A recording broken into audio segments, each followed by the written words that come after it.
Oke, eh kita akan ini bahas permintaan agregat.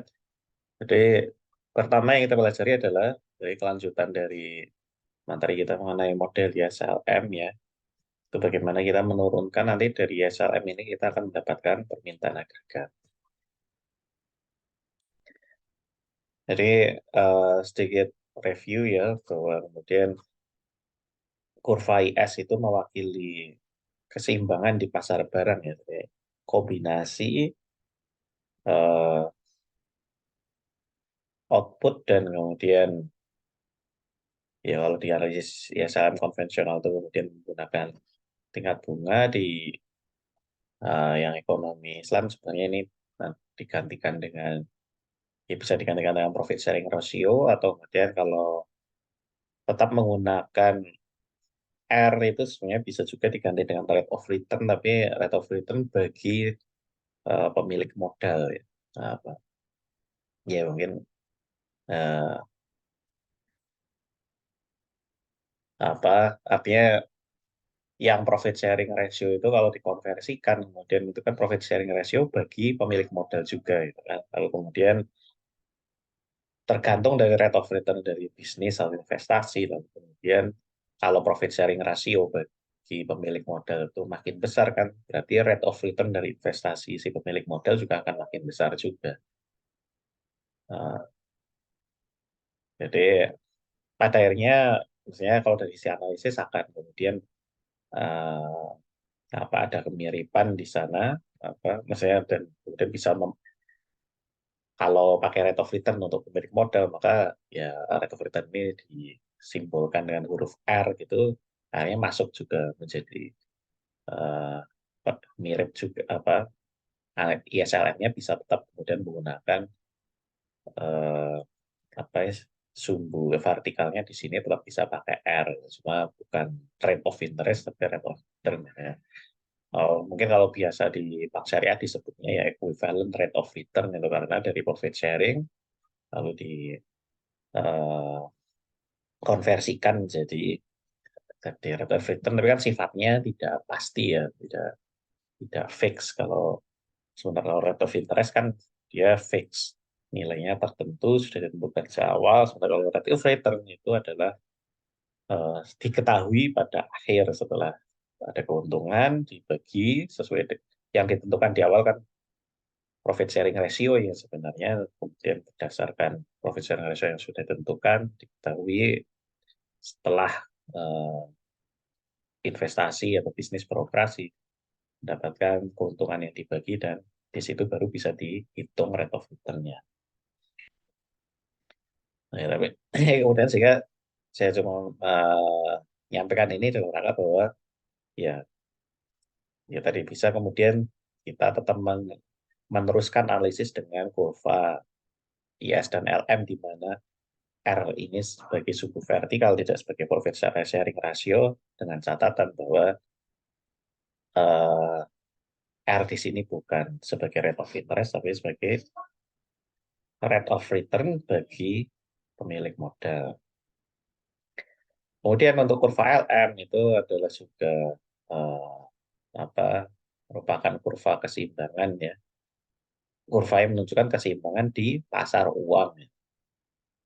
Dari kombinasi Y dan R yang kemudian menciptakan keseimbangan di pasar uang. Nah, lalu kemudian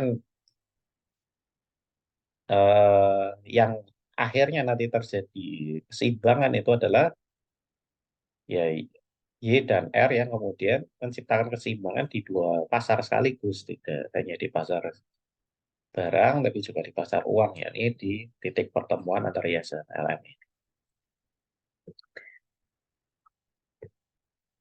Nah, bagaimana kita kemudian menurunkan kurva permintaan agregat dari sini ya?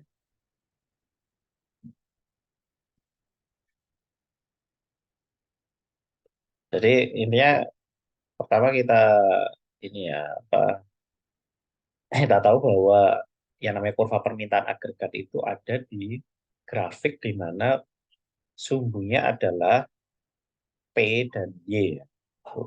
Kalau ISF dan LM kan sumbu-sumbunya adalah Y dan R, sementara permintaan agregat adalah Y dan P. Hanya permintaan agregat itu ya by definition ya, secara definisi itu adalah menggambarkan hubungan antara ya jumlah barang yang diminta oleh masyarakat atau ya yang ingin di apa berapa banyak yang ingin dibelanjakan oleh masyarakat gitu ya, eh, terkait dengan tingkat harga yang berlaku. Nah, kalau kita ingin kemudian mendapatkan permintaan agregat dari kurva SLM, maka kita berarti harus tahu apa yang terjadi dengan kurva IS atau kurva LM ketika P berubah, ketika harga berubah. Jadi ketika harga berubah, kalau kita kembalikan ke kurva SLM untuk kemudian melihat bagaimana efeknya kepada output keseimbangan di sana, kemudian nanti kita kembali ke kurva permintaan agregat. Jadi, pokoknya seperti ini. Ini adalah awalnya, katakanlah tingkat harga adalah pada P1. Dan P1 itu terkait dengan kurva LM tertentu. Gitu ya. Kenapa P1 ini mempengaruhinya di panel kurva SLM itu mempengaruhinya adalah mempengaruhi kurva LM.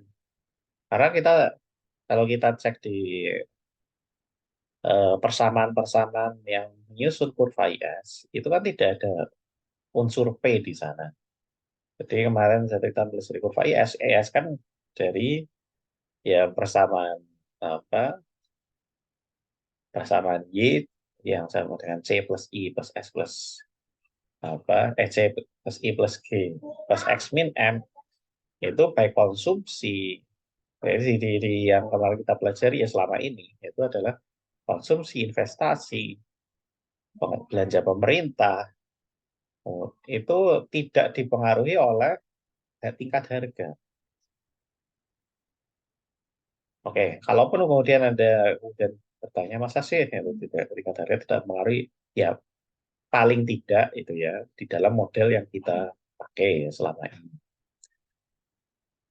Dan mungkin ada alasan gitu untuk itu bahwa eh, kenapa tidak dimasukkan di sana biasanya ya mungkin kalaupun ada pengaruhnya mungkin pengaruhnya relatif kecil dibanding katakanlah seperti misal konsumsi gitu kemudian dia dipengaruhi oleh Y gitu kalau dalam model sederhana tapi sebenarnya kalau dalam model yang lebih advance gitu ya itu tidak hanya dipengaruhi oleh pendapatan saja misal dipengaruhi oleh juga bisa dipengaruhi oleh katakanlah ya di model konvensional itu ada yang konsumsi juga dipengaruhi oleh tingkat bunga juga ya. Karena misal bunganya itu di apa kemudian kan mempengaruhi kredit yang bisa kemudian memudahkan orang untuk konsumsi juga gitu. Jadi ketika murah apa kredit bunganya rendah maka kemudian orang cenderung untuk konsumsi lebih banyak juga. Nah, itu sebenarnya ya bisa itu dan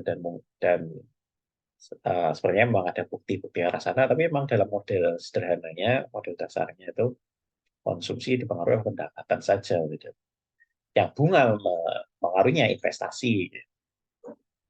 Nah, nanti yang lain-lain juga kayak gitu. Misal nanti sebenarnya kalau bukan nanti ya bisa jadi mempengaruhi juga ekspor dan impor. Dan bahkan sebenarnya tingkat harga bisa juga mempengaruhi ekspor dan impor. Kalau harga naik kan kemudian barang ekspor juga ikut menjadi lebih mahal gitu kan. Ekspor bisa berkurang ya gitu. Jadi sebenarnya bisa juga mempengaruhi itu. Tapi kembali lagi dalam model dasar model paling sederhana yang kita pakai selama ini ya untuk sampai dengan bentuk ini memang di sana di persamaan-persamaan yang membentuk kurva IAS itu tidak ada unsur variabel harga di sana. Ini kembali lagi ini sudah penyederhanaan ya. Karena memang model ekonomi itu intinya adalah berusaha menyederhanakan untuk analisis gitu. Nanti bisa ditambahi kompleksitasnya itu ketika ya dalam mungkin riset lebih lanjut gitu ya. Tapi dalam ketika belajar itu ya belajar itu adalah mulai dari yang paling dasar dibuat yang sederhana dulu. Dan di sini P itu mempengaruhi itu adalah melalui LM. Kenapa? Karena eh, pada persamaan apa permintaan dan penawaran uang, nah, penawaran uang di sana itu adalah penawaran dan permintaan uang itu dalam satuan uang real. Jadi stok uang real, permintaan uang real itu jadi bukan nominalnya. Nah, kemudian eh, ketika ada perubahan harga, maka itu akan mempengaruhi eh, mempengaruhi pasar uang yang nanti ya akhirnya akibatnya nanti akan berinteraksi dengan kurva IS menentukan output keseimbangan. Nah, oke. Dan ini ya. Jadi ketika harga adalah pada saat P1, tingkat harga pada saat P1, mau dan keseimbangannya terjadi pada Y1 dan R1 ya. Nah, Y1, R1 itu ada pada titik potong IS dan LM, lalu kemudian karena Y1-nya kembali ke panel P dan Y, itu baru membentuk satu titik gitu. Nah, untuk menggambar garis kurva permintaan agregat demand kita butuh minimal dua titik kan. Maka kita ambil tingkat harga lain P2, ini kembali lagi P2 itu akan mempengaruhi kurva LM dan dia mempengaruhi sisi apa di pasar uang ya. Jadi pengaruhnya apa?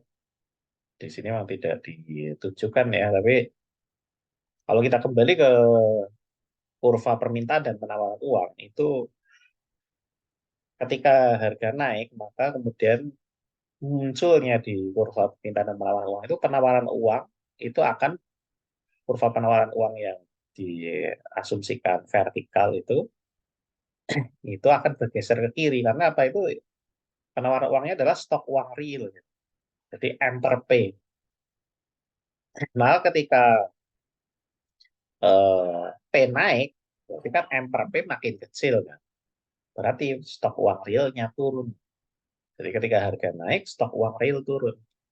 Maka saya coba pakai ini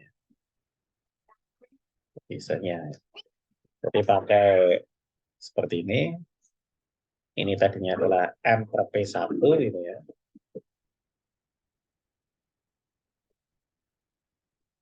M per P1. Lalu kemudian ini akan ketika P berubah, ketika tingkat harga naik, maka dia akan bergeser menjadi sebenarnya M-nya sama ya. Jadi kemudian jadi stok uang nominalnya sama, tapi karena harganya naik maka nilai uang realnya ya stok uang secara real itu turun. Ya dia digambarkan di sini bergeser, kurvanya bergeser ke kiri. Lalu apa yang terjadi dengan seimbangannya? Ya? Maka di sini ini adalah money demand-nya tidak berubah, masih tetap kurvanya ini. Tapi kemudian ya ini kan M.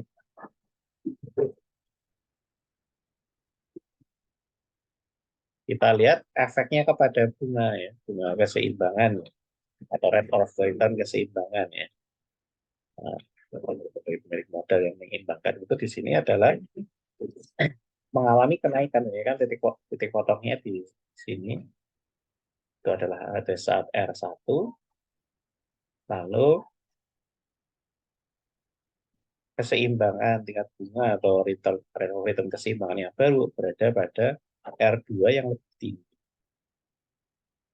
Nah, ini se apa berkorespondensi ya berhubungan dengan apa yang terjadi di LM. Jadi LM itu bergeser ke kiri karena untuk tingkat output yang sama. Gitu ya. Jadi sementara sementara adalah Y-nya masih sama, tapi ketika pada Y yang sama itu apa karena perubahan harga itu maka itu akan keseimbangan itu di kurva LM itu akan terjadi pada R yang lebih tinggi mestinya.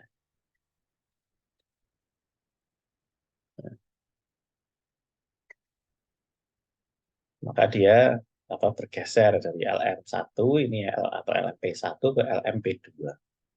Tapi pada LMP2 ini ya kemudian ada interaksi lagi karena di sini eh,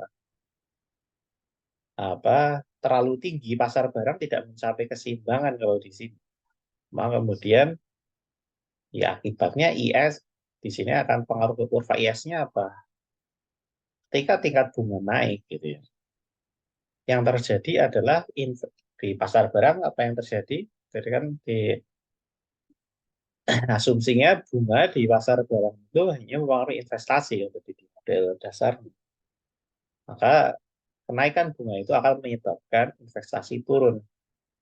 Nah, investasi adalah komponen dari output. Jadi ketika investasi turun, ya dia akan ikut turun juga. Jadi hubungannya adalah sama adalah R-nya naik ketika P naik ya. Nah, kan P naik. Nah. Lalu kemudian hasilnya adalah R-nya naik ya. Ketika R-nya naik kemudian I-nya investasi turun,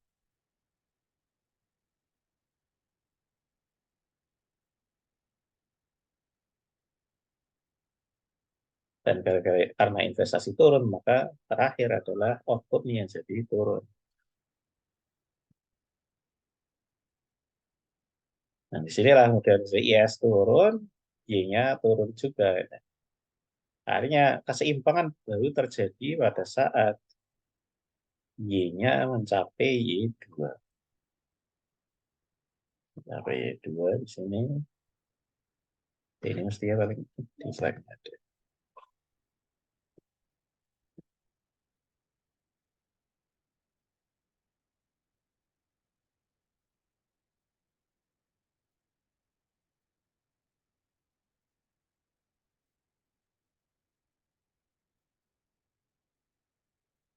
Ya, ya ini. Jadi Y2 itu terjadi pada saat R-nya adalah R2.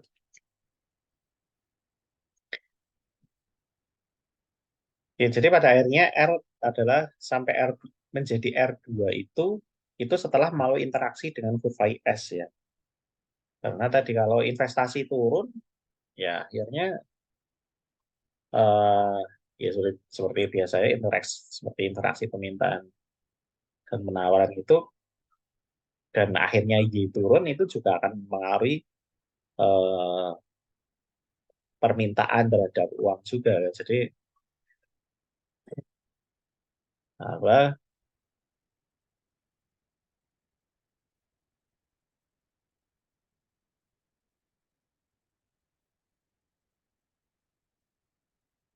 Jadi ketika Y turun lalu kemudian permintaan uang akan turun itu ya, dan itu kemudian akan membuat bunga turun juga.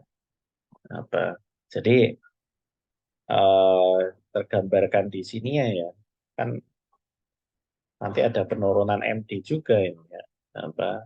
Jadi agar MD-nya menyesuaikan hingga agar sama dengan money supply di sini itu juga pada saat yang mana terjadi karena ada penurunan pendapatan itu.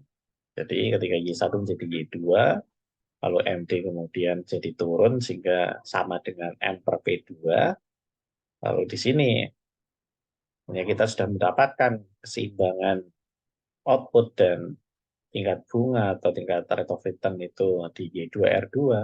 Nah, ini kemudian kita kembalikan lagi ke panel P dan Y. Jadi kita dapatkan, jadi untuk P2 itu kita dapatkan keseimbangan pasar barang dan pasar uang itu terjadi di Y2 kan. Nah, di sini kita kemudian bisa gambarkan karena sudah punya dua titik ya. Kita bisa dapatkan kurva permintaan agregat. Nah, ini yang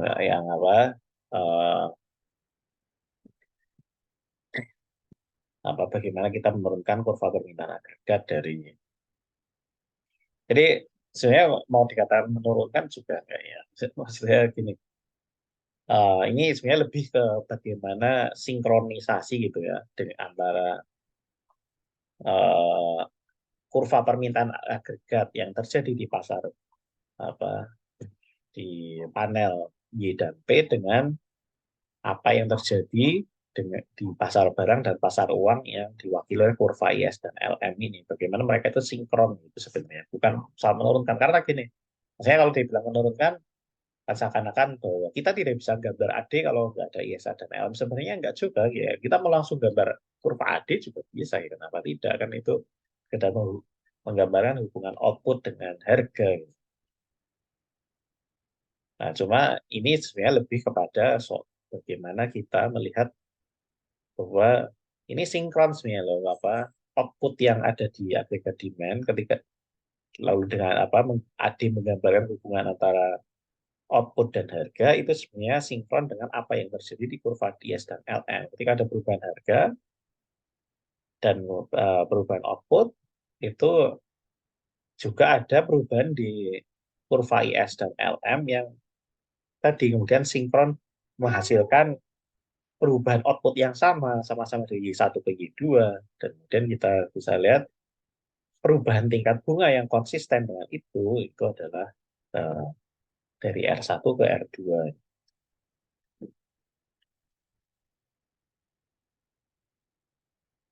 Nah, ini ternyata penjelasan terkait dengan hubungannya dengan apa money supply tadi baru muncul di sini ya. Dan ya, ini tadi catatannya udah bisa dihapus ya. Sekarang.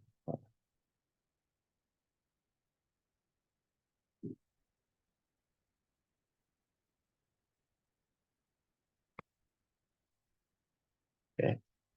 Jadi harga naik, NPRP turun, LM bergeser ke kiri. Lalu bunga naik, investasi turun, dan Y turun. Ya sama seperti catatan saya tadi ya. Nah sekarang eh, kita bisa melihat bagaimana kemudian efek dari kebijakan moneter kepada permintaan agregat dan eh, dan kita lihat bagaimana sinkronisasi antara ISLM, kurva ISLM dengan kurva permintaan agregat lagi. Jadi sebenarnya kebijakan moneter dan kebijakan fiskal, gitu ya. Jadi cara pemerintah mempengaruhi ekonomi itu kan terutama adalah dari dua kebijakan ya, kebijakan moneter dan kebijakan fiskal. Kebijakan moneter itu mempengaruhi terkait dengan pasar uang, kebijakan fiskal mempengaruhi pasar barang melalui belanja pemerintah dan pajak. Gitu. Kan belanja pemerintah dan pajak kan semuanya ada di pasar barang kan. Jadi yang Y, C plus I plus G plus X minus M itu adalah pasar barang.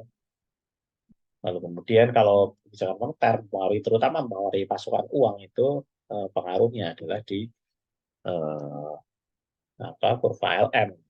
Jadi dua kebijakan yang mempengaruhi sisi yang berbeda. Satu pasar kebijakan moneter adalah di mempengaruhi pasar uang ada di kurva LM, kebijakan fiskal mempengaruhi pasar barang di kurva IS. Nah, sekarang kita belajar dulu yang bagaimana kebijakan moneter. Nah, pertama adalah kalau kebijakan moneter itu ada dua biasanya ya semua kebijakan pemerintah terkait dengan pengelolaan ekonomi makro itu ada bisa dikatakan dua sifat yang sifatnya ekspansif atau ekspansioner dengan yang kontraktif atau kontraksioner itu ya. Itu adalah intinya kalau yang ekspansif itu yang sifatnya meningkatkan permintaan agregat. Ya. Tujuannya pada akhirnya adalah untuk meningkatkan output. Jadi makanya disebut kebijakan yang ekspansif. Sementara yang kontraktif itu adalah yang tujuan akhirnya adalah mengurangi tingkat output ya. Tapi tadi caranya melalui menurunkan permintaan agregat.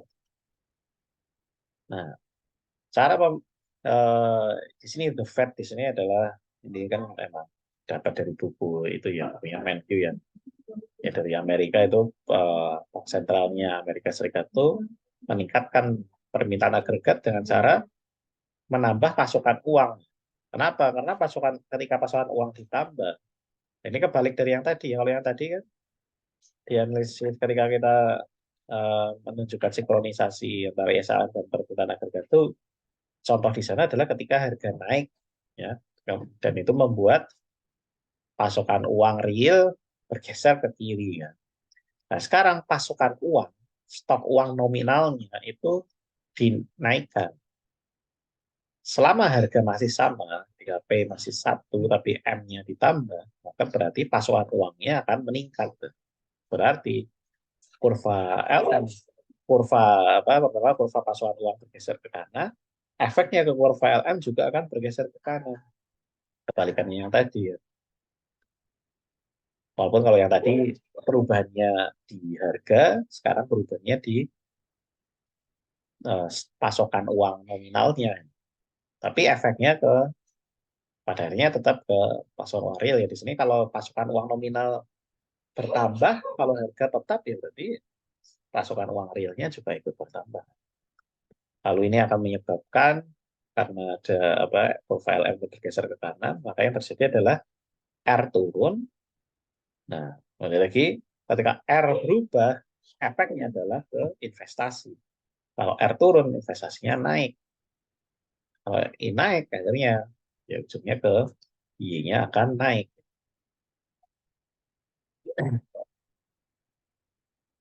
Nah, apa yang terjadi di sini adalah eh, Y1 apa berubah. Output itu berubah dari Y1 ke Y2. Cuma yang sekarang kita perhatikan adalah ini tidak terjadi, bukan titiknya bergeser dari titik sama. Jadi tidak lagi di kurva AD yang sama. Kalau di kurva AD yang sama kan berarti kita akan dapatkan apa dari P1 ini lalu berubah ke P2 dan Y2, ya. Seperti ini. Tapi ingat di sini kita tidak mengalami perubahan harga. Dari awal yang berubah adalah pasokan uang, yang tidak ada pasokan uang itu, variabel pasokan uang tidak ada di panel P dan Y. Nah, dia sesuatu yang eksogen terhadap P dan Y, dan karena perubahan output itu terjadi pada tingkat harga yang sama, maka berarti di sini kita menggambarkannya dengan kurva AD yang berbeda. Jadi di sini kurva AD juga mengalami pergeseran. Nah, karena di kurva AD yang AD2 ini, kurva AD yang baru inilah kita bisa melihat, kita bisa mendapatkan permintaan agregat di mana output terjadi pada Y2 pada saat harga masih tetap di harga satu. Kalau di AD, kurva AD yang lama, kurva agregat demand yang lama, kan kalau output Y2, P-nya harus berubah, kan P-nya harus turun untuk tetap berada di kurva AD yang sama. Artinya nggak bisa kita pakai kurva AD yang ini. Kurva AD1 nggak bisa lagi bisa dipakai. Kita perlu eh, mendapatkan kurva agregat demand yang bisa menunjukkan hubungan antara Y2, jadi output ketika output Y2, tapi harga tetap berada pada P1. Yaitu berarti kita mendapatkan hubungan itu hanya di kurva permintaan agregat yang baru ini, yang ada dua. Nah, sekarang apa yang terjadi dengan kebijakan fiskal? Ini kan tadi sudah disampaikan kalau kebijakan fiskal itu mempengaruhinya adalah di sisi pasar barang, jadi langsung dari pajak, apa yang terjadi dengan pajak, apa yang terjadi dengan belanja pemerintah, itu akan eh, mempengaruhi permintaan agregat, ya. Nah, walaupun variabel pajak itu sendiri tidak langsung muncul, ya, di apa persamaan Y sama dengan C plus I plus G itu, tapi kita tahu bahwa kemudian C, konsumsi itu kan dipengaruhi oleh disposable income, atau oleh pendapatan bersih, ya, ini pendapatan yang dikurangi pajak. Kalau pajaknya makin tinggi, maka pendapatan bersihnya akan turun. Sebaliknya kalau pajak turun, pendapatan bersih akan naik. Kalau pendapatan bersihnya naik, ya berarti konsumsi akan naik. Nah, kebijakan fiskal ekspansif yang bertujuan meningkatkan permintaan agregat itu, ya caranya dua, dengan Apakah dengan langsung meningkatkan belanja pemerintah atau dengan menurunkan pajak dengan tujuan agar konsumsi meningkat. Kalau bisa jadi dua-duanya diambil sekaligus, ya belanja pemerintah yang ditingkatkan, di saat yang sama pajak dikurangi, itu bisa juga terjadi di saat yang bersamaan.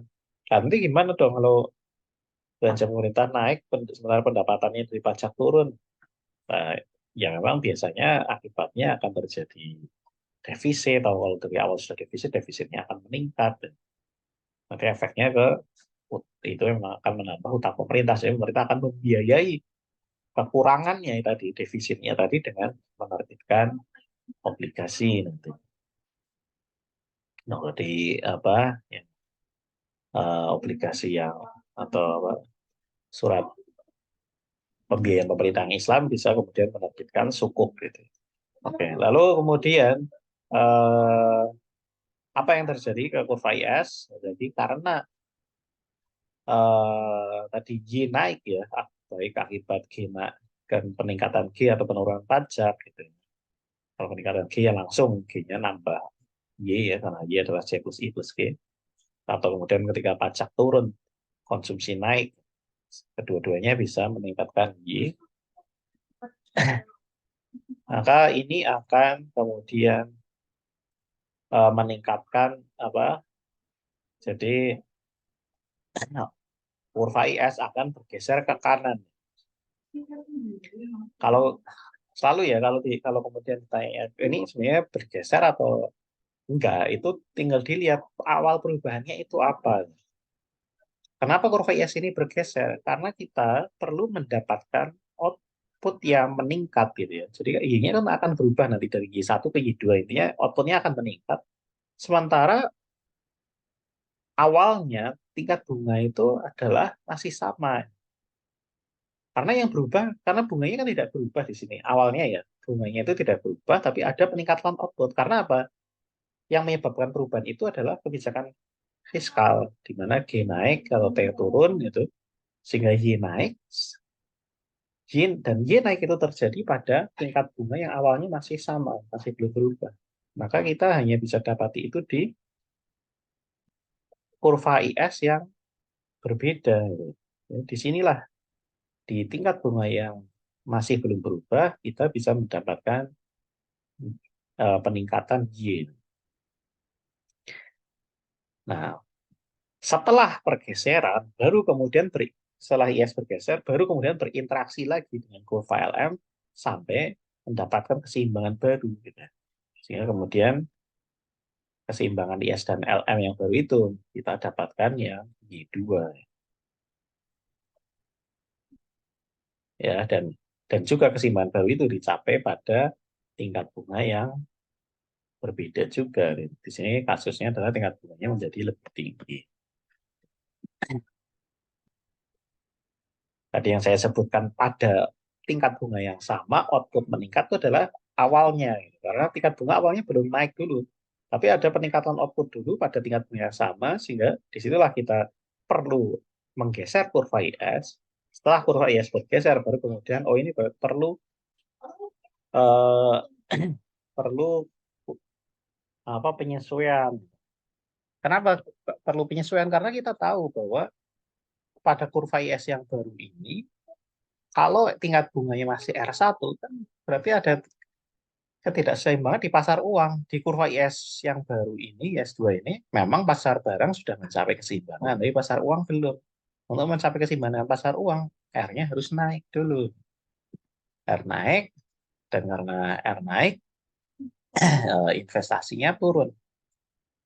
Bagaimana tadi kan mungkin ada yang bingung ya. Tadi Y-nya naik karena kebijakan fiskal ekspansioner. Tapi sekarang ada penurunan output karena bunga naik, investasi turun. Nah, maksudnya di sini apa? Artinya awalnya ada ekspansi output ya, ada peningkatan output gara-gara kebijakan fiskal, tapi sebagian dari peningkatan output itu akan di cancel gitu. Sebagian ya, bukan seluruhnya. Akan di cancel karena ada penurunan investasi yang terjadi karena peningkatan bunga. Kenapa ada peningkatan bunga? Karena hubungannya dengan eh, bunga itu perlu mencari keseimbangan baru ya pada tingkat bunga yang lebih tinggi. Jadi pasar uang itu perlu akan memperoleh keseimbangan baru di tingkat bunga yang lebih tinggi. Nah, kalau agak bingung lagi ya. Jadi intinya di pasar uang itu yang terjadi adalah ketika Y naik ya, awalnya ketika ini yang kurva IS bergeser ke kanan itu lalu R-nya masih sama. Jadi ini R-nya masih sama nih di sini. Ini R1. Tapi IS bergeser ke kanan dan itu kebijakan kan tadi kebijakan fiskalnya meningkatkan output. Kalau output meningkat, maka permintaan uang itu akan meningkat juga. Nah, di sini artinya dengan R yang lama gitu ya, itu permintaan uang akan lebih besar daripada pasokan uang. Pasokan uangnya kan masih di sini, tidak berubah. Nah, sementara permintaan uang sudah meningkat karena ada peningkatan output. Maka untuk mencapai keseimbangan pasar uang, itu tingkat bunganya atau tingkat rate of return-nya itu perlu naik. Nah, ini yang kemudian digambarkan kenaikan dari R1 ke R2 itu adalah terjadi gitu ya, secara sinkron dengan kenaikan bunga di pasar uang ini. Intinya sebenarnya perubahan bunga itu memang terjadi di pasar uang. Lalu dan karena ada kenaikan bunga di pasar uang itu kemudian mempengaruhi lagi di pasar barang, investasi turun karena ada kenaikan bunga dan ini yang tadi saya katakan dia mengcancel sebagian peningkatan output karena kebijakan fiskal karena adanya penurunan investasi yang merupakan akibat dari peningkatan bunga. Nah, jadi awalnya mestinya bisa sampai sini gara-gara kebijakan fiskal, tapi ya, tercancel sebagian karena ada peningkatan bunga yang menurunkan investasi. Tapi inilah hasil akhirnya keseimbangan terjadi pada Y2 dan R2. Lalu apa yang terjadi di kurva permintaan agregat? Balik lagi.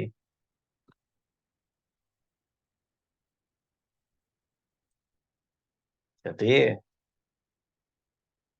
seperti tadi yang apa kasus kebijakan moneter di sini juga terjadi lagi bahwa pada harga yang sama output sudah berubah yang kita lihat karena interaksi di kurva ISA dan LM ini tingkat harganya masih sama P1 tapi Y-nya sudah berubah dari Y1 ke Y2. Ya, jadi kita tidak bisa menunjukkan hubungan antara P1 dan Y2 di kurva AD1. Ya kita dapatkan itu di kurva AD2.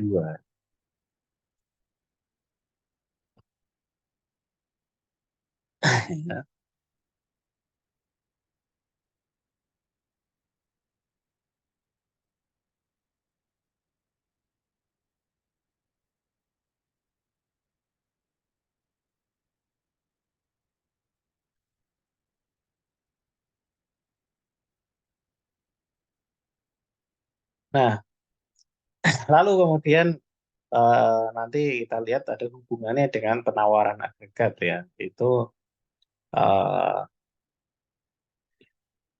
apa? Kita tahu bahwa di dari pertemuan sebelumnya bahwa penawaran agregat pada jangka panjang itu ada pada yang disebut dengan natural level gitu atau kemudian di full employment level ya. Jadi pada penawaran agregat itu pada jangka panjang dia akan berada pada tingkat output yang membuat kesempatan kerja penuh atau lapangan kerjanya itu eh, sama itu lah dengan jumlah orang yang ingin bekerja sehingga intinya tidak ada pengangguran lapangan kerja di mana sorry, tingkat output yang kemudian tidak menyisakan pengangguran. Semua orang bekerja. Ya, dengan kemudian sedikit, paling kalau ada sedikit slack gitu, apa, yang natural gitu. Jadi makanya ada istilahnya itu natural rate of unemployment. Tingkat pengangguran natural. Itu adalah apa? Jadi karena tetap akan perlu ada ya pada setiap titik waktu itu akan ada orang yang manggur tapi lebih karena pada masa transisi. Misal orang baru lulus, ya kan secara natural ada proses untuk menemukan tempat kerja. Ya. Jadi bukan karena memang tidak ada lapangan kerja, tapi perlu waktu untuk menemukannya. Ya, paling tidak kalaupun dia langsung daftar, langsung eh, mendaftar ke perusahaan yang pada akhirnya menerima, masih ada perlu waktu juga untuk proses seleksinya kan. Kalau proses seleksinya makan 2 bulan, ya berarti selama 2 bulan itu dia statusnya masih nganggur. Tapi pada intinya tidak ada orang yang nganggur karena betul-betul karena jumlah lapangan kerja yang sama sekali tidak cukup gitu. Nah, kalau sudah ada lapangan kerjanya memang tidak cukup untuk menyerap semua pengangguran itu ya, maka kemudian itu berarti sudah bukan natural rate of unemployment lagi ya. Nah, tingkat output di mana tidak menyisakan pengangguran, yang ada pengangguran yang natural tadi karena proses transisi, yang orang cari baru lulus cari kerja atau orang pengen berganti pekerjaan dia berhenti dulu sebentar sampai ketemu pekerjaan yang baru itu yang disebut dengan apa eh, natural rate of output gitu. Jadi natural rate of output itu kaitannya dengan natural rate of unemployment ya. Nah, sebutan lainnya natural rate of out of output itu ya setara dengan full employment output itu output yang tidak ada pengangguran kecuali gitu ya tanda kutip itu apa keterangannya adalah kecuali pengangguran yang natural saja, pengangguran yang sifatnya transisional. Nah, jadi itu dalam long run ya, output yang long run akan berada di sekitar itu. Tapi dalam jangka pendek, short run aggregate supply itu memungkinkan output itu tidak pada level yang full employment atau yang natural tadi.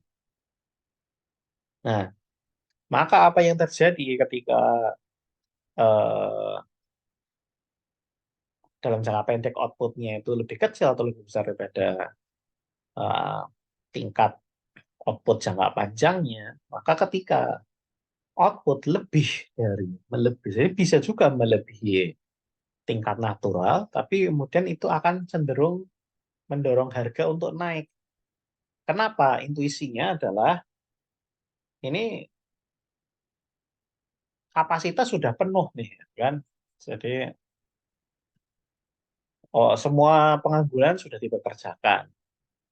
Lalu kemudian mereka yang kerja juga sudah kerja di kapasitas yang penuh gitu. Artinya ya misal memang standarnya sehari 8 jam kerja itu mereka sudah 8 jam itu udah nggak nganggur-nganggur gitu. Tidak ada disguise unemployment juga bahwa mereka memang statusnya punya kerja tapi di pekerjaan mereka banyak nganggurnya gitu. Katakanlah restoran terus restorannya banyak sepinya gitu. Ya kerja memang mereka bekerja tapi kenyataannya karena restorannya sepi mereka sebenarnya seperti apa pengangguran tersembunyi atau setengah pengangguran gitu ya. Nah, tapi ini sudah full capacity. Ternyata karena outputnya lagi lebih tinggi, jadi mereka terpaksa harus kerja lembur. Nah, artinya apa? Ya, karena kerja lembur kan biasa dibayar lebih mahal daripada rate normalnya. Normalnya sejam, taruh mestinya sejam 50.000 gitu karena ini lembur, kemudian jadi tiang pas jam lemburnya dihargai sejam 100.000 rata-rata. Atau kemudian kalau biasanya gajinya bulanan ya, tapi ditambah dengan biasanya gaji bulanannya 3 juta, lalu ditambah ongkos lemburnya, kemudian tambah kepala 1 juta, 2 juta.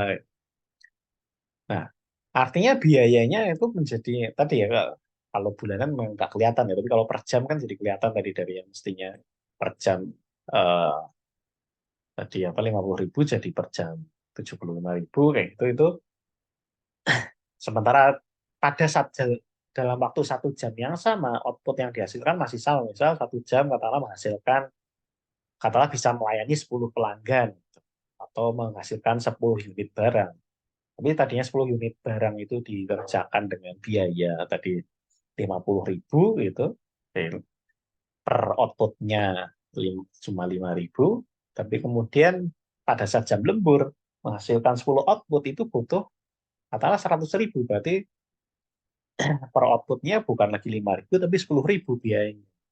Tapi kalau biaya naik, harga kan akan naik. Nah, itu penjelasan kenapa ketika outputnya itu melebihi eh, hmm, level jangka panjang yang level natural atau level full employment itu akan terdorong harga untuk naik. Sebaliknya, kalau kemudian tingkat output di bawah itu kan artinya tadi yang seperti apa? eh, ada slacking gitu ya, ada ya. Dan bahkan kalau di bawah output itu kan berarti ada yang nganggur. Maka ada kecenderungan harga untuk turun.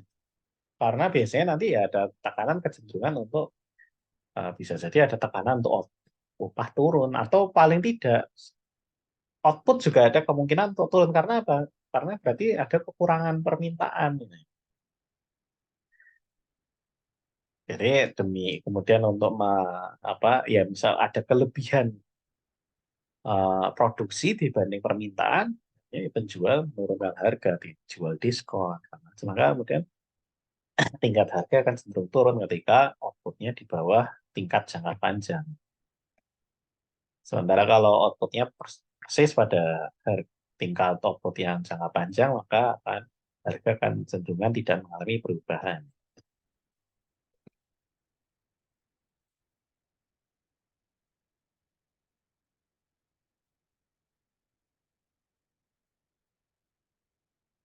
Oke, lalu kemudian eh, kita lihat bagaimana prosesnya, bagaimana sebuah perubahan yang terjadi di kurva IS itu pada akhirnya ya Pak akan kemudian mempengaruhi tingkat harga gitu ya. Ada jangka pendek dan pada jangka panjang. Nah, kalau Anda lihat di situ, ini di kurva LM ini, di kurva IS dan LM, ini ditambahkan satu kurva lagi ya, yakni kurva, kurva yang orang aggregate supply ini sebenarnya untuk menandakan bahwa di tingkat output itu, jadi yang ada garis vertikal itu adalah tingkat output yang full employment. Lalu kita lihat di panel P dan Y yang bawah, kurva bawah, kita dapati di sana ada LRAS dan SRAS. So, ada long run aggregate supply dan short run aggregate supply. Dan di sini short run aggregate supply diasumsikan horizontal. Jadi ini kasus ekstrimnya ya. Intinya kan kalau kata aggregate supply itu vertikal, ya. Inelastik sempurna kalau kita pakai itu ya, elastisitas. Kalau dalam suatu aggregate supply, ini dia tidak inelastik sempurna kan. Berarti bisa jadi slope-nya positif. Tapi kalau dalam kondisi ekstrim ya, sangat-sangat short run, maka kemudian yang terjadi adalah eh, agregat supply-nya itu horizontal. Apa bedanya antara ketika vertikal, slope positif dengan horizontal? Nah, ini akan kelihatan kalau kita kurva AD-nya bergeser. Nah, ya. Ya, misal di sini eh, ini ada suatu perubahan di di pasar barang ya, baik itu karena kebijakan fiskal yang mempengaruhi GT atau terjadi perubahan di investasi, konsumsi, apapun ya, ekspor impor yang mempengaruhi kurva IS, sehingga membuat kurva IS bergeser ke kiri, maka yang terjadi kurva AD juga bergeser ke kiri. Nah, sekarang kita lihat apa efeknya, apa beda efek dari kurva AD bergeser ke kiri ini dalam kasus di mana long run dan short run. Nah, kalau kita pakai kurva long run, kita lihat maka output tidak akan berubah kan di kurva long run itu output akan tetap ya. Namanya long run output akan tetap berada pada tingkat full employment. Tapi harganya yang berubah. Kalau dalam long run output sama sekali tidak berubah, harga yang berubah. Sementara kalau dalam untuk short run, dan ini kalau short run yang tadi ekstrim ya, ekstrim kurvanya horizontal, maka di sini harga sama sekali tidak berubah, tingkat output yang berubah. Jadi perubahan murni semua terjadi di output. Sementara harga tidak berubah. Kalau long run, kebalikannya. Murni hanya terjadi perubahan harga, tidak ada perubahan output. Jadi short run yang berubah output, harga tetap, long run output tetap, harga berubah. Nah, lalu apa yang eh, kenapa short run-nya seperti ini, tidak yang kurva apa slope positif gitu ya.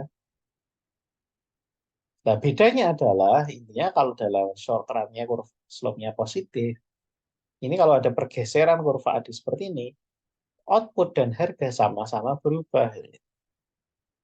Tapi perubahannya memang tidak se ekstrim, baik itu long run, agregat supply yang vertikal, dan ataupun short run agregat supply yang horizontal.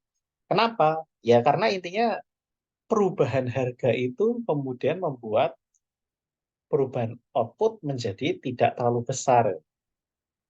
Tapi kalau misal perubahan outputnya dicegah, maka yang terjadi semua perubahan itu terjadi di sisi harga. Sebaliknya, kalau kemudian perubahan harga dicegah, maka semua efek dari perubahan permintaan agregat itu akan dampaknya semua menjadi perubahan output ya. Tapi kalau harga maupun output sama-sama bisa berubah, maka kemudian ya perubahannya menjadi sebagian ditanggung harga, sebagian ditanggung output. Nah, kita pakai kurva short agregat supply yang mana? Sebenarnya yang lebih realistis yang positif ini ya, yang slope-nya positif. Tapi ini kenapa dibuat yang horizontal ini sebenarnya kembali lagi untuk sederhana. Jadi pada titik ekstrim gitu ya, itu perubahan saking jangka pendeknya gitu ya. Harga itu tidak sempat berubah, tapi yang berubah adalah output. Ya katakanlah ya, mungkin ilustrasinya gitu kan. Misal katakanlah, ya ini kan harga belum berubah nih, tapi ada konsumen mengalami penurunan pendapatan. Ya mereka kemudian mengurangi konsumsi. Kan? Biasa apalah, eh, biasa ya dan mengikuti pendapatannya, biasa belanja 100.000 jadi cuma belanja 70.000 kata. Ya harga belum sempat berubah, mungkin kan tidak langsung menyadari, atau kalau menyadari juga tidak langsung memutuskan untuk mengubah harga si produsennya. Tapi kalau ini berlanjut terus, loh ini kok ada penurunan permintaan ini, lalu kemudian eh, si penjual akan mulai berpikir untuk mengurangi harganya agar ya karena apa? Dan kalau harganya tetap dipertahankan, bisa jadi mereka biasa apa stoknya itu nggak habis ya, sering habis stoknya, akhirnya mereka turunkan harganya. Nah, itu kan berarti jangka panjang kalau mereka sudah berusaha sudah menurunkan output, apa sudah menurunkan harga agar eh, penjualannya tidak terlalu jatuh gitu ya. Nah, kalau dalam jangka yang sangat panjang, maka mereka akan bisa mempertahankan output dengan harganya semakin diturunkan semakin banyak. Ya intinya mereka bisa sejauh mana mereka bisa mempertahankan tingkat output itu tergantung dari sejauh mana mereka mau atau mampu mengurangi harganya. Tapi intinya dalam short term itu sulit untuk dilakukan. Makanya adalah tadi dalam sangat-sangat short run yang terjadi hanya perubahan output, sementara harga belum berubah, belum sempat berubah sama sekali.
Baik, maaf tadi.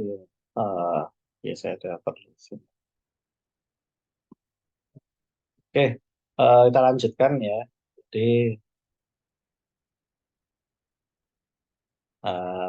ini ya tadi yang bahwa kemudian short telegraph supply itu horizontal ketika memang dalam jangka yang sangat pendek tidak sempat terjadi perubahan harga sehingga semua perubahan terjadi di output ya.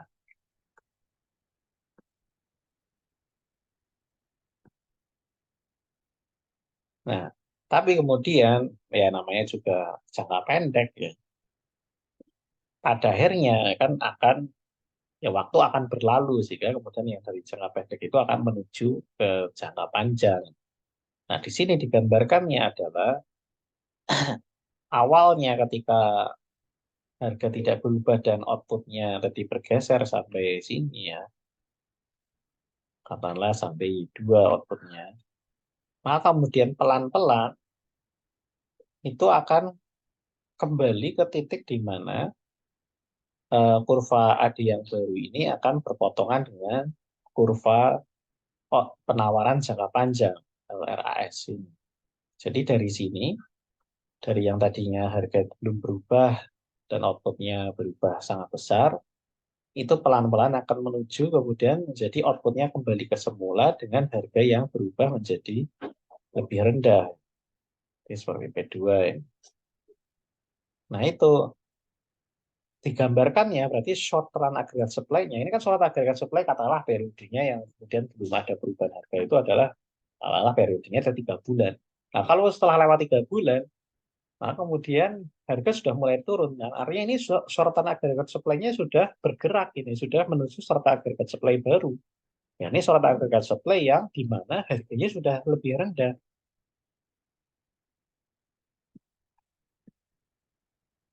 Jadi sekarang short agregat supply itu turun kan, berubah dan itu katalah kalau memang periodenya 3 bulan ya short agregat supply berarti lewat 3 bulan dia mulai turun. Lalu lewat 3 bulan lagi turun lagi sampai akhirnya mencapai tingkat harga baru yang di situ sesuai dengan perpotongan antara kurva permintaan agregat yang baru dengan kurva penawaran agregat jangka panjang. Nah, apa yang terjadi sebenarnya? Kenapa kurva agregat supply ini bisa turun seperti ini?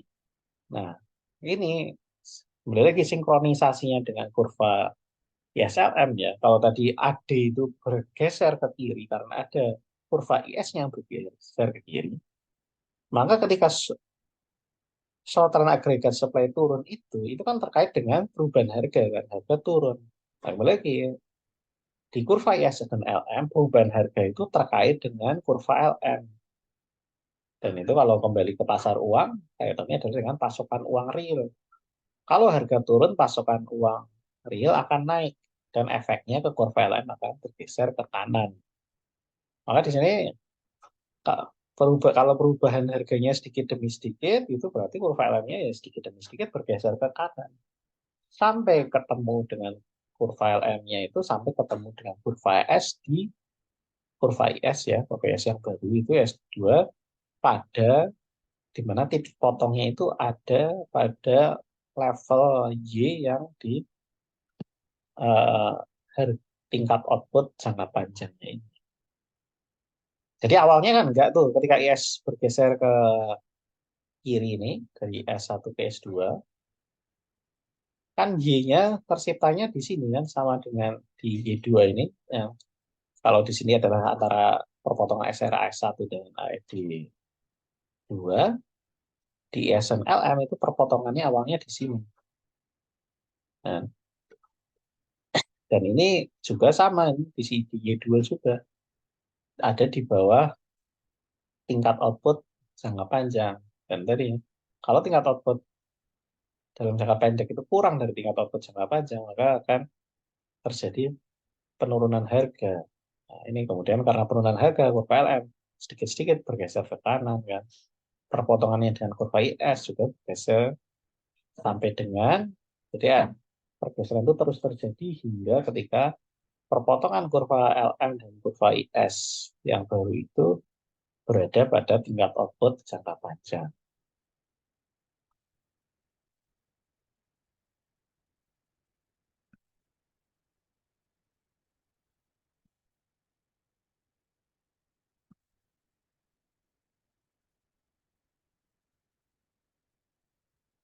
Nah, ini sebenarnya selanjutnya ini aplikasi semua ya. Saya bisa, ini sebenarnya bisa terus-menerus kayak gini. eh Ya, saya bisa saja terus-menerus menerangkan gitu ya. Pantas saya juga baca sendiri. Ya, apa yang saya sampaikan tadi semoga juga sudah bisa membantu bagaimana sih cara memahami pergeseran-pergeseran kurva ini gitu ya. Kalau ini kan bedanya di sini cuma kalau tadi kan yang bergeser kurva IS, sekarang yang bergeser kurva LM. Kenapa? Karena di sini kasusnya adalah yang terjadi perubahan di pasokan uang. Apa? Kenapa bisa terjadi perubahan di pasokan uang? Ya, karena ada kebijakan moneter.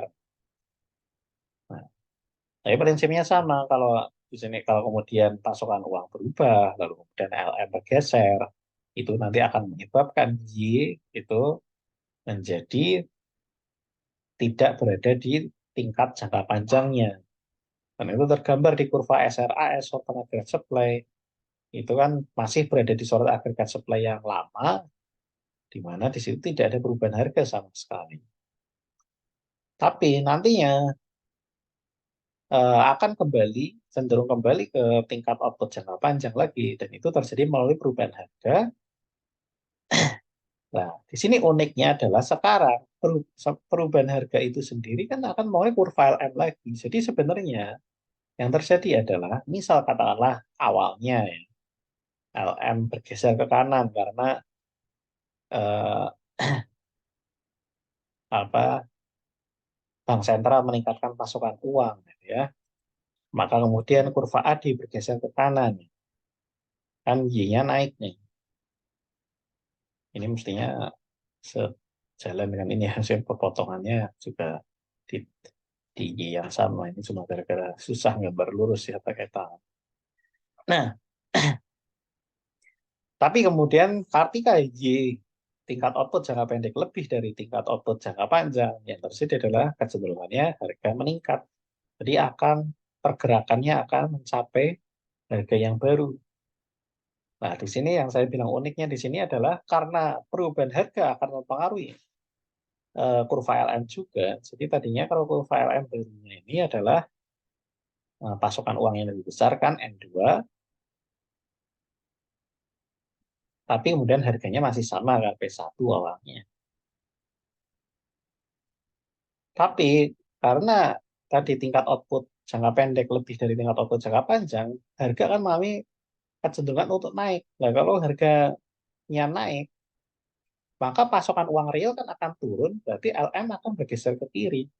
Jadi sembari ini agar supply-nya itu bergeser ke atas gitu ya, pelan-pelan, suratan agregat supply-nya, sorry, ya benar, suratan agregat supply-nya itu semakin bergeser ke atas. Di sini pada saat yang sama kurva LM itu semakin bergeser ke kiri.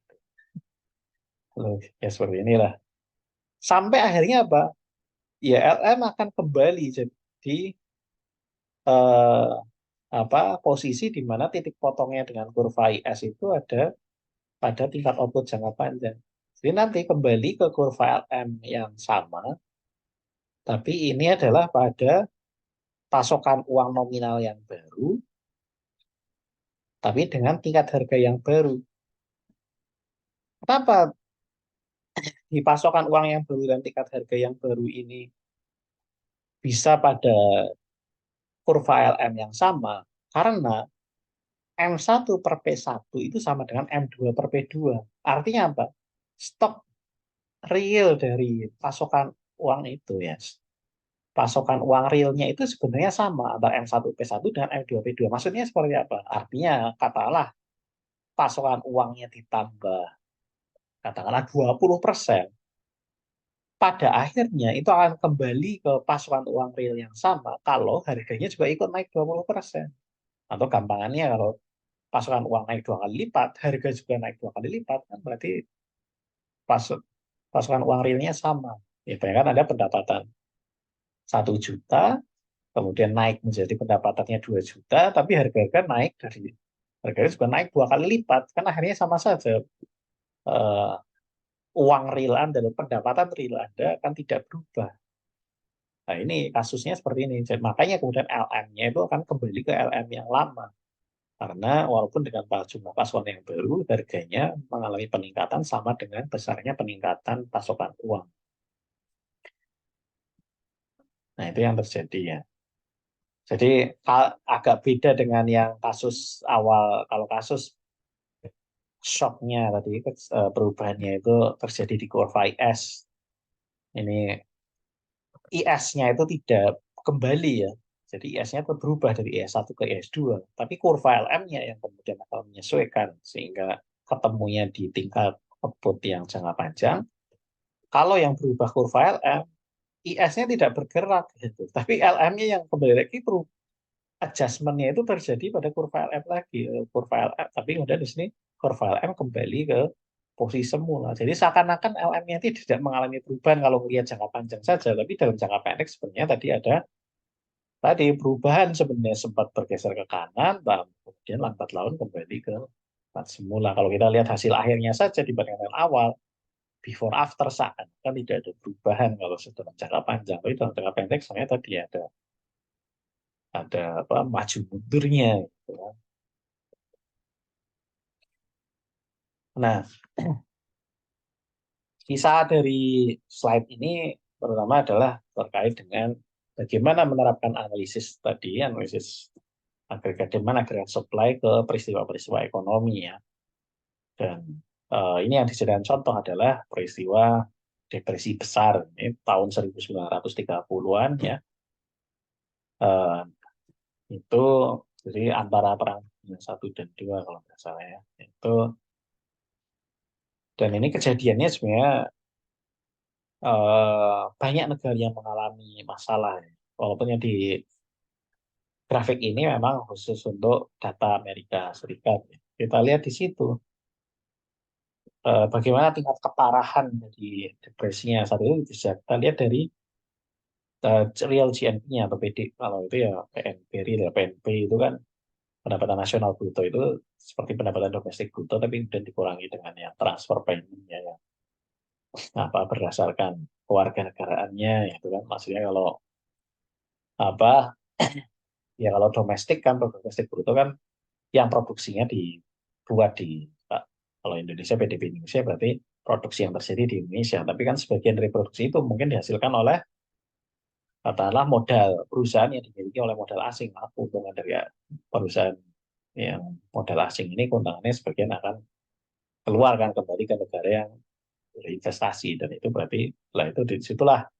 awalnya PDB dikurangi dengan keuntungan yang ke sana atau kemudian sebaliknya kita punya TKI di luar ikut produksi di sana jadi PDB-nya luar negeri tapi kemudian secara pendapatan mereka kemudian ketika mengirim ke Indonesia nah, kemudian itu akan menambah PNB Indonesia produk nasional brutonya bertambah ketika ada orang Indonesia di luar yang ngirim uang ke Indonesia sebaliknya PNB itu akan mengurangi apa jadi dari PDB dikurangi itu ketika ada orang luar yang berproduksi di Indonesia mengirimkan uangnya ke apa ke negara asalnya.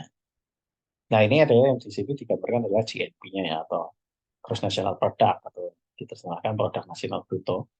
Itu dari awalnya yang garis merah itu ya, PNB realnya itu 200 miliar dolar menjadi sekitar 140 miliar dolar. Turun 60 dari awalnya 200 kan. Ya, lebih dari seperempat, kan antara seperempat dan sepertiga penurunannya. Baik, bisa dibayangkan ini makanya kenapa disebut depresi ya, bukan sekedar resesi. Karena biasanya yang disebut dengan resesi itu adalah penurunan pertumbuhan. Apa? eh, jadi gini, misal pertumbuhan biasanya 5% menjadi hanya 2% atau 3% itu disebut resesi. Itu pertumbuhan masih positif ya. Jadi PDB atau PNB-nya ini masih naik, cuma tidak sebesar biasanya. Itu sudah disebut resesi. Kenapa disebut resesi? Kan masih nambah pendapatannya. Karena apa? Karena biasanya kemudian jumlah pekerja atau jumlah angkatan kerja kan akan terus naik ya karena ada pertambahan penduduk, dan pertambahan jumlah penduduk ya karena kelahiran apa. Maka jumlah orang yang butuh pekerjaan itu akan bertambah. Sehingga kemudian output itu juga harus terus bertambah. Makanya produksi bertambah. Kalau jumlah orang yang ingin bekerja bertambah, tapi output tidak bertambah, artinya lapangan kerja tidak bertambah, maka akan banyak yang nganggur.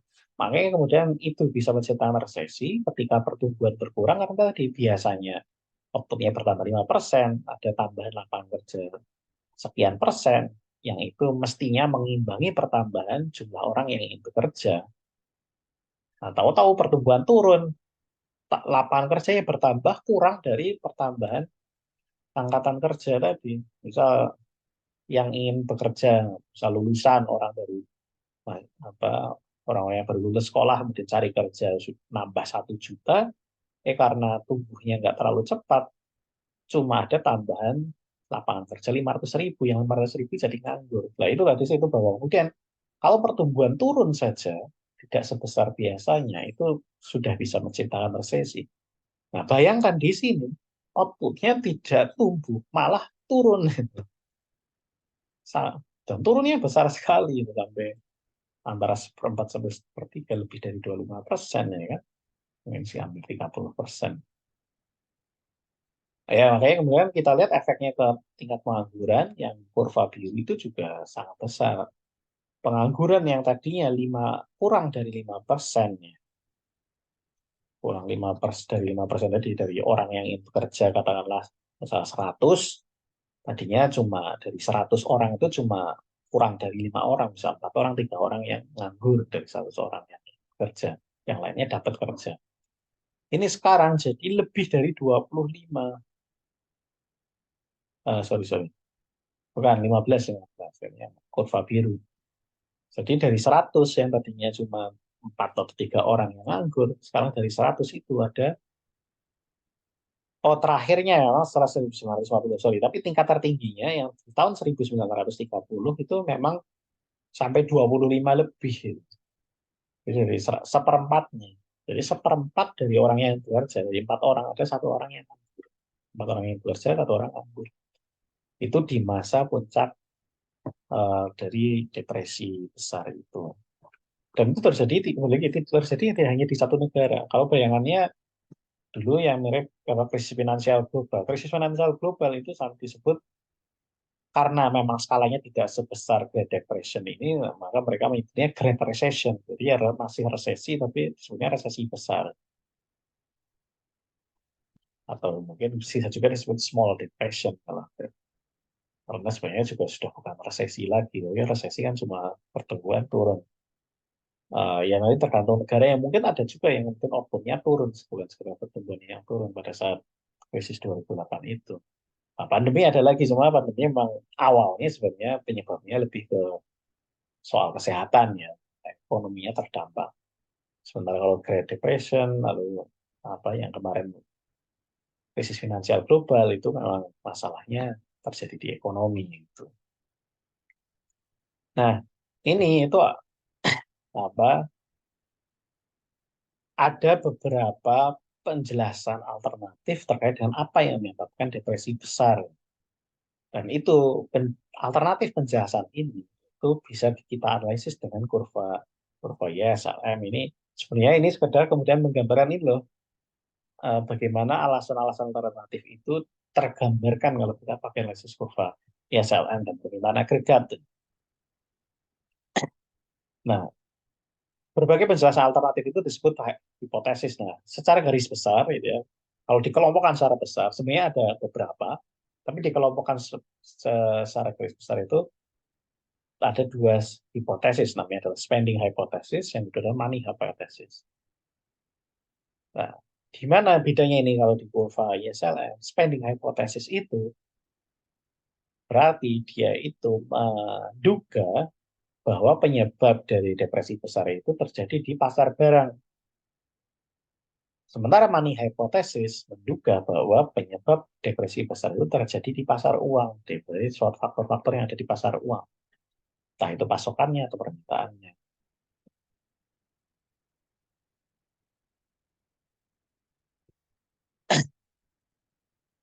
Oke, saya barusan cek chat ya, ada yang eh, menanyakan terkait dengan presentasi. Maaf, saya apa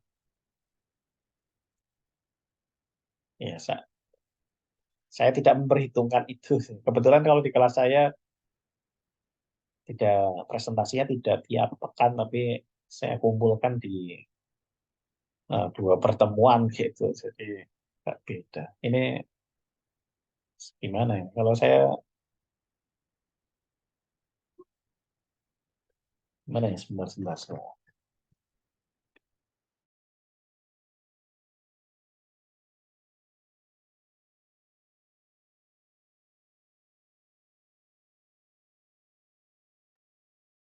Ada berapa kelompok ini yang mestinya presentasi? Izin Bapak hari ini ada 2 kelompok Bapak. Oke. Ya, saya kira saya tetap harus meluangkan waktu untuk itu ya, karena kalau enggak nanti sulit lagi nanti. Oke, saya kira penjelasan saya bisa saya cukupkan di sini. Tadi pengantar saya sudah cukup ya. Saya penjelasan saya tadi sudah bisa sebenarnya nanti bisa diterapkan untuk Anda bisa memahami dari membaca sendiri penjelasan ini tadi yang penyebab dari depresi besar. Tadi secara garis besarnya tadi ada standing hypothesis yang terjadi di kurva IS, money hypothesis yang di kurva LN. Nanti rinciannya Anda bisa baca di slide ya. Kita beri waktu untuk kelompok yang presentasi dua, sementara kita waktunya yang tinggal.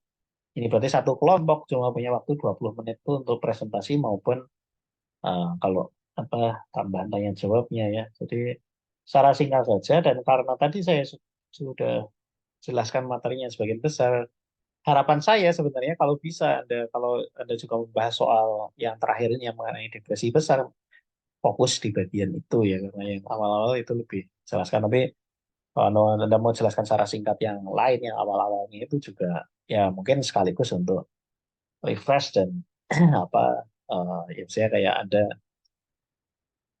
apa sih semacam kayak ya justru mempraktekkan ya saya sembari Anda menerangkan mungkin Anda kayak mereview atau inilah bahwa pemahaman Anda itu ya penyerap serapan Anda terhadap yang diterangkan atau sama yang belajar di rumahnya sejauh mana itu saya Anda tunjukkan dan Anda mengecek kalau Anda menjelaskannya masih kurang apa masih kesulitan menjelaskan berarti Anda pemahaman Anda belum terlalu bagus. Sebenarnya kalau orang memahaminya sudah bagus gitu kan biasanya juga bisa menjelaskan dengan uh, mudah gitu dengan jelas. Kalau jelasinnya juga masih ribet berarti memang belum terlalu paham sebenarnya. Jadi perlu baca lebih banyak lagi di dalamnya lagi.